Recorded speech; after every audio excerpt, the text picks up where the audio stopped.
মানুহৰ ইমান কষ্ট থাকিলে আদ্য স্বাৰ্থ সম্পন্ন হল সোণালী চৰকাৰৰ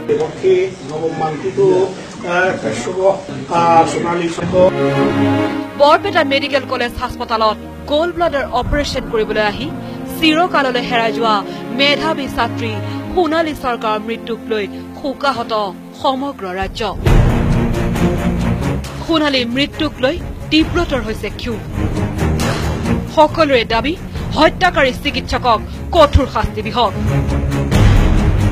সোণালীৰ অস্ত্ৰোপচাৰৰ দায়িত্বত থকা ডাক্তৰ ডেভিড হাজৰিকাৰ বিৰুদ্ধে সৃষ্টি হৈছে ক্ষোভৰ বন্যা সোণালীৰ আদ্য স্বাৰ্থৰ দিনাই সোণালীৰ পিতৃয়ে উত্থাপন কৰিলে বিস্ফোৰক অভিযোগ অস্ত্ৰোপচাৰৰ সময়ত অপাৰেশ্যন কক্ষত নাছিল এগৰাকীও নাৰ্ছ সোণালীৰ মৃতদেহত থকা ক্ষত চিহ্নবোৰক লৈও প্ৰশ্ন সোণালীৰ পিতৃৰ 28 মাৰ্চত বৰপেটা চিকিৎসা মহাবিদ্যালয়ত ভৰ্তি কৰোৱা সোণালীক এনাস্থেচিয়া দিয়াৰ পাছতেই অৱস্থা গুৰুতৰ হৈ পৰিছিল তোমাৰ নাম ৰাখি মেট্ৰিকত মৰম লগা মেধাৱী ছাত্ৰী সোণালী চৰকাৰক হেৰুৱাই মৰ্মাহত সহপাঠীও মেধাৱী ছাত্ৰীগৰাকীৰ মৃত্যুত উমি উমি জ্বলিছে ক্ষোভৰ জুই চিকিৎসাজনিত সন্ত্ৰাসৰ বলি হোৱা সোণালী হত্যাকাৰীক কঠোৰ শাস্তিৰ দাবী সহপাঠী শিক্ষকৰ নিশ্চয় ইয়াৰ আঁৰত কিবা কথা আছে তদন্তৰ দ্বাৰা এইবিলাক ওলাই পৰক আৰু দুখীয়ে উপযুক্ত শাস্তি পাওক সেইটোৱে আমি বিচাৰিছো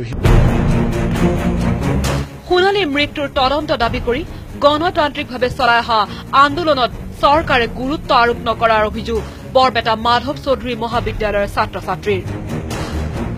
নম্ৰতাৰ ভাষা নুবুজিলে এই আন্দোলন ভয়ংকৰ কৰাৰ সকিয়নি ছাত্ৰ ছাত্ৰীৰ ডেভিড হাজৰিকা বুলি ক'লে এতিয়া তেওঁক মানে আমাৰ হাঁহি উঠাইছে ডেভিড হাজৰিকা তেওঁ অলৰেডি 2-3জন মানুহ এনেকে তেওঁ একচুৱেলি ড্ৰাংক হয় তেওঁ সবে মানে হুৰামত্ত অৱস্থাত গাড়ী চলাব এজন মাৰ্ডাৰাৰ বুলি কয় কালপ্ৰিট বুলি ক'ব গ'লে এই ঘটনাটোৰ ডেভিড হাজৰিকা বুলি ধৰি ল'ব লাগিব তদন্ত কৰিব বুলি কৈছে দেখা যাওক আমি 10 দিন মৌনভাৱে থাকিম কি কৰে তেওঁলোকে আমি দেখা যাওক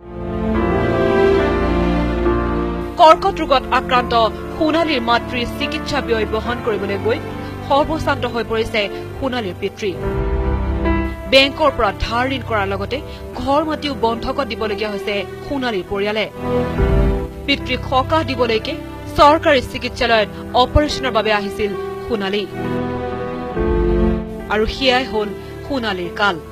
লক্ষণীয় যে প্ৰতি বছৰে দেশত 1 লাখ লোক বলি হয় চিকিৎসাজনিত সন্ত্ৰাসৰ এইখন তালিকাত নতুনকৈ নাম সোমাইছে সোণালী চৰকাৰৰ চিকিৎসকৰ গাফিলতিৰ ভয়ংকৰ ৰূপ চিকিৎসাজনিত সন্ত্ৰাসবাদ সোণালী চৰকাৰৰ ক্ষেত্ৰত যিখিনি ঘটনা ঘটিলে সেই ঘটনাটোৰ পিছত আমি সকলোৱে কেৱল বহি থকাটো উচিত হ'ব জানো এই কেছটোত এই ছোৱালীজনী এটা সামান্য গল ষ্টোন অপাৰেশ্যন আজিকালি গল ব্লাডাৰ ষ্টোনৰ অপাৰেশ্যন কৰোঁতে মানুহ ঢুকুৱাটো অত্যন্ত দুখৰ কথা এতিয়া অপেক্ষা অতিৰিক্ত উপায়ুক্তৰ প্ৰতিবেদনলৈ প্ৰশ্ন হয় দোষী চিকিৎসকে পাবনে কঠোৰ শাস্তি নে ভৱিষ্যতেও সোণালী চৰকাৰৰ দৰে পৰিণতি হ'ব বহুজনৰ সোণালী পৰিয়ালে ন্যায় পাওক অসমবাসীৰ লগতে দাবী নিউজ 18 অসম নৰ্থ ইষ্টৰ বৰপেটাৰ পৰা নিৰঞ্জন দাসৰ সহযোগত bureau report news 18 Assam north east